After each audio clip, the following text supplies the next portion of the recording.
दोस्तों आइए अब हमारा पांचवा प्रश्न करते हैं और पांचवा प्रश्न हमें गिवन है, जांच करो कि किसी प्राकृत संख्या n के लिए संख्या n की घात 6 की घात n अंक 0 पर समाप्त हो सकता है।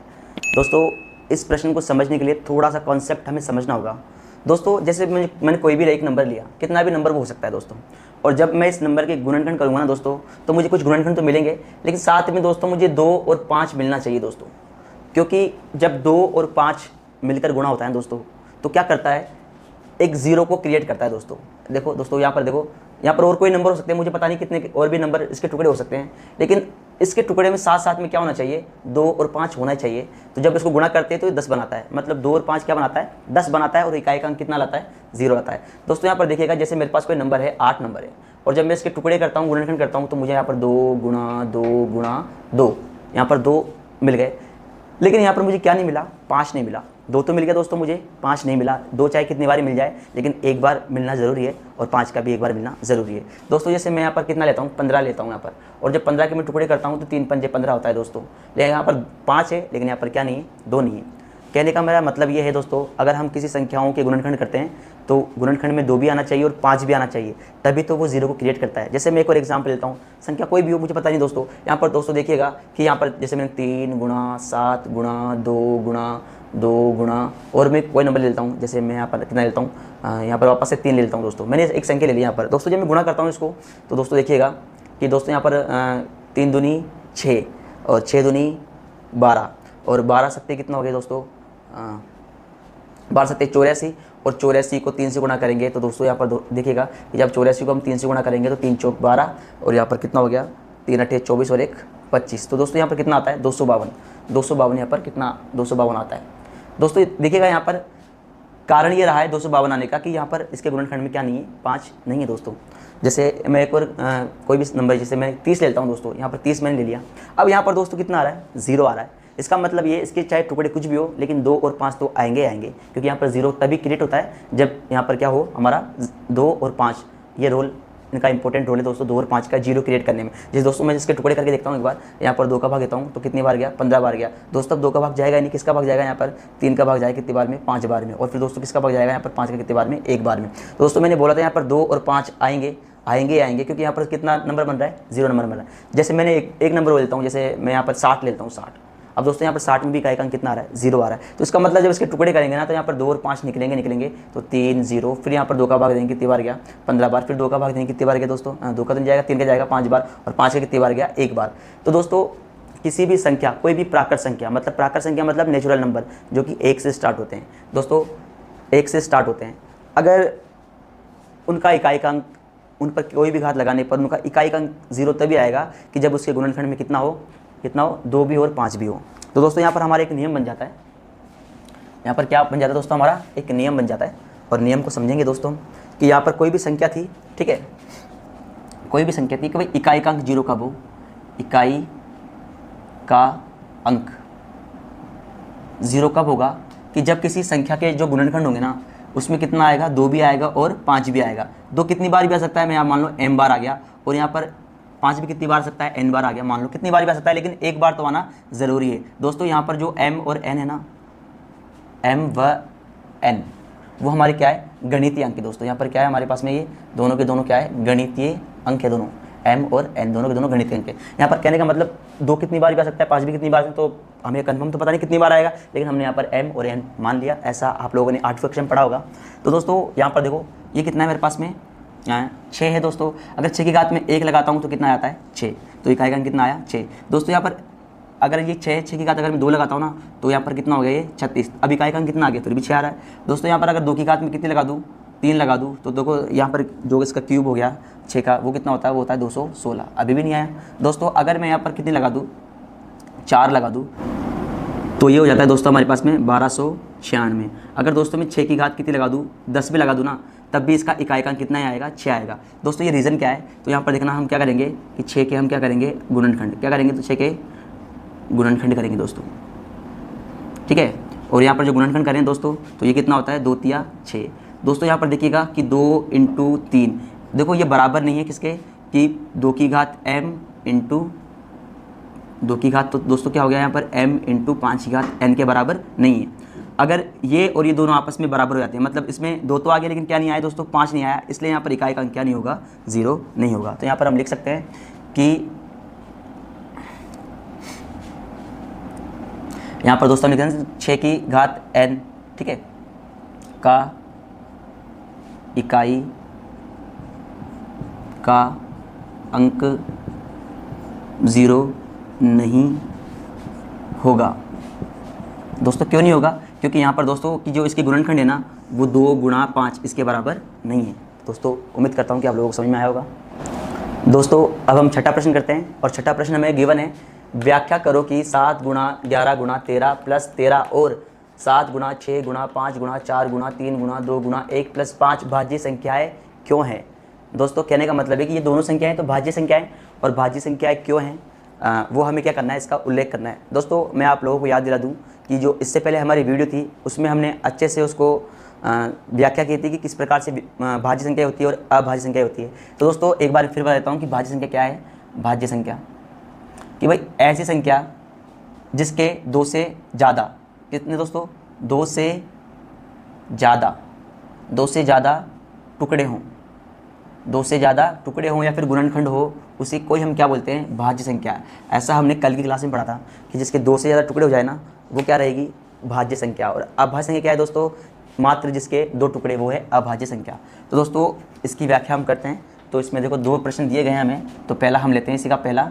तो ये हमारे पास में 7 गुणा 11 गुणा 13 प्लस 13। दोस्तों ये प्रश्न है हमारा। तो दोस्तों देखिएगा कि इस यहाँ पर देखना हमें एक नियम तो बताए, अगर किसी संख्या के बीच में प्लस और माइनस है ना तो वो संख्या अलग अलग पद में होती है। तो दोस्तों यहाँ से लेकर यहाँ तक एक ये अलग पद है और ये क्या है, एक अलग पद है, क्योंकि प्लस माइनस क्या करते हैं, पदों को अलग अलग कर देते हैं। दोस्तों यहाँ भी 13 आ रहा है और यहाँ भी 13 आ रहा है, तो मैं एक काम करता हूँ, यहाँ पर 13 कॉमन ले लेता हूँ। तो दोस्तों इसमें इसका भाग देंगे, जाता नहीं, 7 का 7, इसमें इसका भाग देंगे 11 में, इसमें भी जाता नहीं है, तो यहाँ पर कितना हो गया, 11 का 11, फिर आगे गुणा है तो गुणा लगा देंगे। 13 में 13 का भाग कितनी बार जाता है, एक बार, फिर प्लस का प्लस, फिर 13 में 13 का भाग कितनी बार गया दोस्तों, ये भी कितनी बार गया, एक बार। तो दोस्तों देखिएगा कि ये हो गया 13। अब दोस्तों यहाँ पर देखना कि 7 को 11 से गुणा करेंगे हम, कितना हो गया ये 77 प्लस दोस्तों ये कितना है, एक, तो एक का 1 लिख देंगे। तो यहाँ पर देखना ये 13, जब ब्रैकेट खुलेगा तो गुना हो जाएगा, 77 और 1 कितना हो गया, ये 78। दोस्तों ये कितना हो गया, 78। और जब हम इसको गुणा कर लेते हैं दोस्तों तो देखिएगा कि 13 और 78 को मैं गुणा कर लेता हूँ यहाँ पर, तो ये 78 है और ये कितना है 13, गुणा कर लेते हैं, 8 तिया 24, 7 तिया 21 और 2 23 गुणा। और दोस्तों इसमें इसका ये 8 और ये कितना हो गया 7, अब जब जोड़ने पर कितना हो गया 4 और ये हो गया 11 और ये कितना हो गया 10। तो दोस्तों यहाँ पर देखिएगा ये कितना हो गया 1014। तो दोस्तों ये संख्या हो गई हमारे पास में। अब दोस्तों यहाँ पर देखिएगा कि इस संख्या के हम क्या करेंगे, गुणनखंड करेंगे। तो यहाँ पर दोस्तों देखिएगा कि 1014, इसके जब हम गुणनखंड करते हैं, इसके क्या करते हैं हम, गुणनखंड। तो 1014 के हम क्या करेंगे, हम गुणनखंड करेंगे। दोस्तों देखिएगा गुणनखंड हम यहाँ कर लेते, दोस्तों देखिएगा हम भाग लेते हैं 1014, इसके हम क्या कर लेते हैं, अभाज्य गुणनखंड कर लेते हैं। तो पहले हम 2 का भाग देते हैं, तो 5 0 7 बार चला गया। अब दोस्तों 2 का भाग जाएगा नहीं, 3 का ट्राई करेंगे, 5 7 12, 3 का भाग जा रहा है, 3 एकम 3, बचा कितना 2, 3 छिंग 18, दोस्तों बचा कितना 2 और 3 नाम 27। तो यहाँ पर 3 का भाग चला गया दोस्तों। फिर चेक करते हैं यहाँ पर दोस्तों 10 और 1 16, 3 का भाग तो जाएगा ही नहीं। अब दोस्तों किसका भाग जाएगा, 13 का भाग जाएगा, 13 का भाग देते हैं, 13 एकम 13, कितना बच गया यहाँ पर 3, 13 39, फिर किसका भाग गया, 13 का भाग गया। तो दोस्तों यहाँ पर देखो कितनी बार 1। तो देखो यहाँ पर हम कर लेंगे जो उसके गुणनखंड है 2 × 13 × 13 का स्क्वायर। तो हम लिख देंगे कि 1014, ठीक है, संख्या 2 3 13, ठीक है, वह 1 से विभाजित है, 1 से विभाजित है, इसलिए यह भाज्य संख्या होगी, इसलिए ये भाज्य संख्या होगी। तो दोस्तों आप लोगों को ये समझ में आया होगा कि ये संख्या क्या है, हमारी भाज्य संख्या है।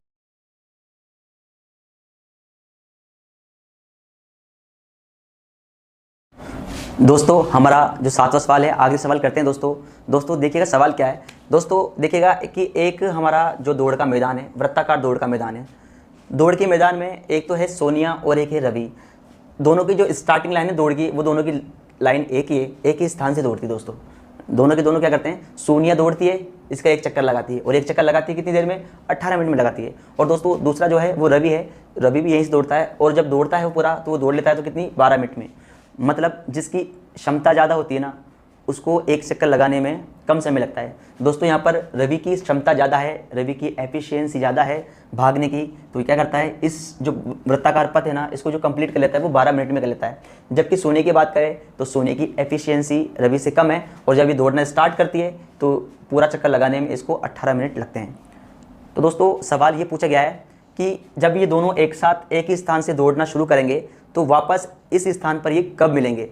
तो दोस्तों सवाल बहुत ही ज़्यादा आसान है कि जब सोनिया को एक चक्कर लगाएगी, उसको 18 मिनट वापस यहाँ पहुँचेगी, लेकिन रवि तो 12 मिनट में पहुँच जाएगा, मतलब इससे 6 मिनट पहले ही पहुँच जाएगा। इसका मतलब जब ये सोनिया एक चक्कर लगाकर यहाँ पर पहुँचेगी ना, तो रवि इससे वापस आगे निकल जाएगा। तो दोस्तों यहाँ पर बोल रहे हैं कि वापस कब मिलना है, और जब भी हमसे ऐसे मिलने वाले सवाल पूछे कि वापस कब मिल रहे हैं, कम से कम समय मिलेंगे तो बहुत बार, लेकिन पहली बार कब मिलेंगे, किस समय मिलेंगे, तो दोस्तों यहाँ पर हमें करना क्या होगा, हमें इन संख्याओं का एलसीएम निकालना होगा। तो दोस्तों हम एलसीएम निकाल लेते दोनों संख्याओं का। तो यहाँ पर देखिएगा कि 18 के अभाज्य गुणनखंड कर लेते हैं हम, 18 के अभाज्य गुणनखंड।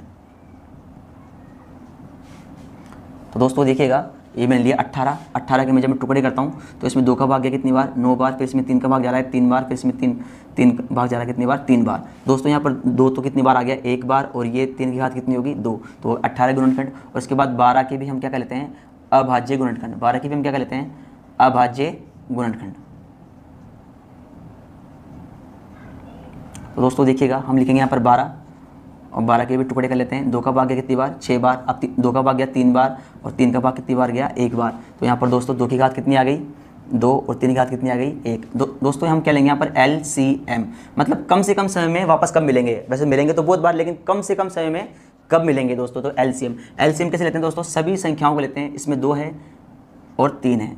और दोस्तों LCM लेने के लिए बड़ी घात लेनी पड़ती है हमें, बड़ी घात। तो 2 की बड़ी घात कितनी है, 2, और 3 की बड़ी घात भी कितनी है, 2। तो दोस्तों यहाँ पर देखिएगा 2 की घात कितना हो गया, 4, और ये कितना हो गया, 9। इसका मतलब कितना हो गया, 36। इसका मतलब ये दोस्तों कि 36 मिनट बाद वापस मिल जाएंगे दोस्तों। देखना दोस्तों समझिएगा एक बार, यहाँ पर जो इसका LCM कितना आ गया, वो 36 आ गया दोस्तों। अगर देखो मैं रवि की क्षमता की बात करूँ, अगर रवि की मैं क्षमता की बात करूँ दोस्तों, वैसे तो आंसर तो हमारा यही आ गया दोस्तों, आगे समझ रहे हैं। रवि की क्षमता की अगर मैं बात करूँ तो दोस्तों यहाँ पर देखिएगा कि जो रवि की क्षमता है ना, मतलब यहाँ पर जो LCM आया कितना, 36 आया, ठीक है दोस्तों। और रवि कितने देर में भाग लेता है, 12 मिनट में। तो इसका मतलब है कि 36 मिनट में कितने चक्कर लगा चुका होगा, ये 3 चक्कर लगा चुका होगा दोस्तों।